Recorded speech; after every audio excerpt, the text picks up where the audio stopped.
Good evening, guys. Tony back again, Horror in Todge. Hope you're well on this Monday evening. Back again for 31 Days of Horror, day 26.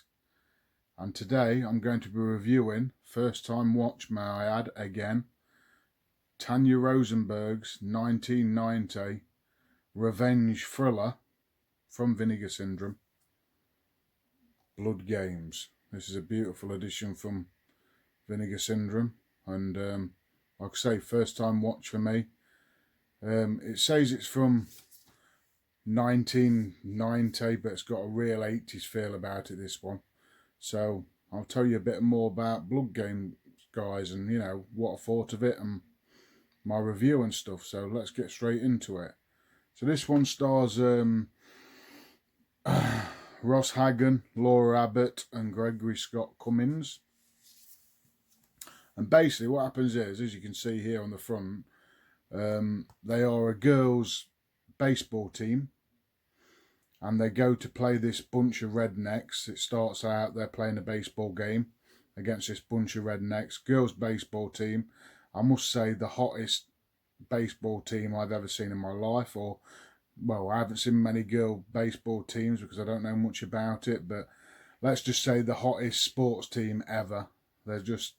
They're all beautiful, these women. Anyway, that to the side. They're playing all these like rednecks in this like forest area, and by the looks of things, the girls absolutely slaughter these like buffoons. Basically, they're like all drunks and absolute idiots. These guys who they're actually playing, and their coach, the coach of the girls, he's a guy who's one of the girls' dads, basically, who play for this team, and he sort of coaches them, and he's put a bet on with this other man who's coaching this other team for $1,000, basically, that they'd beat them, and that's how it all starts out. And then you get the girls going in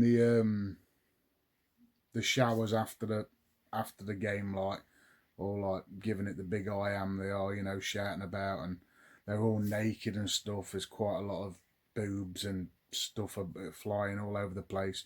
And then you get the odd perverted, redneck trying to peep in on them, all such as that.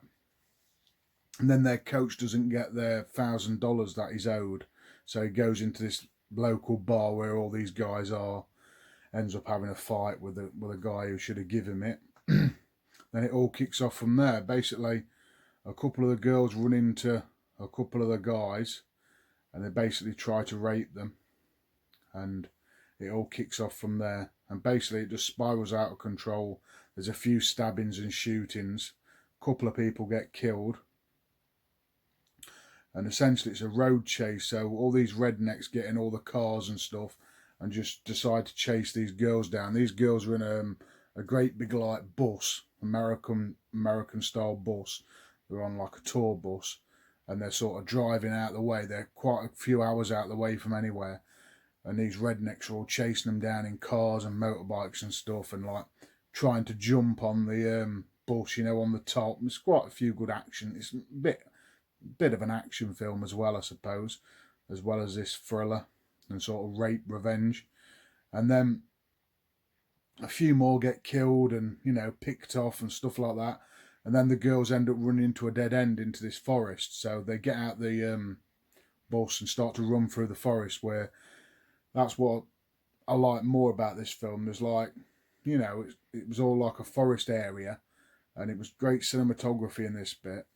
And basically these like rednecks are chasing them through, and there's like some of the girls are getting picked off and killed by this guy who's sort of got this crossbow, and then the girls are picking off these redneck gang who are sort of dumb and just falling into traps and stuff, and they're hitting them with baseball bats and guns and knives and just all sorts, rocks. There's all sorts of kills in this, and basically it just pans out like that, that sort of thing. Like another one of the girls gets caught in the forest, and there's quite a gruesome rape scene in this, which is quite disturbing watch. But you know what you're getting in these. I know this is 1990, but it's almost, it looks like it's shot in the 80s. It maybe didn't come out till 1990, but the setting feels like very 80s and the clothing, so maybe it was shot a few years before. But yeah, you know, just that rape revenge sort of thing, and these girls are going around and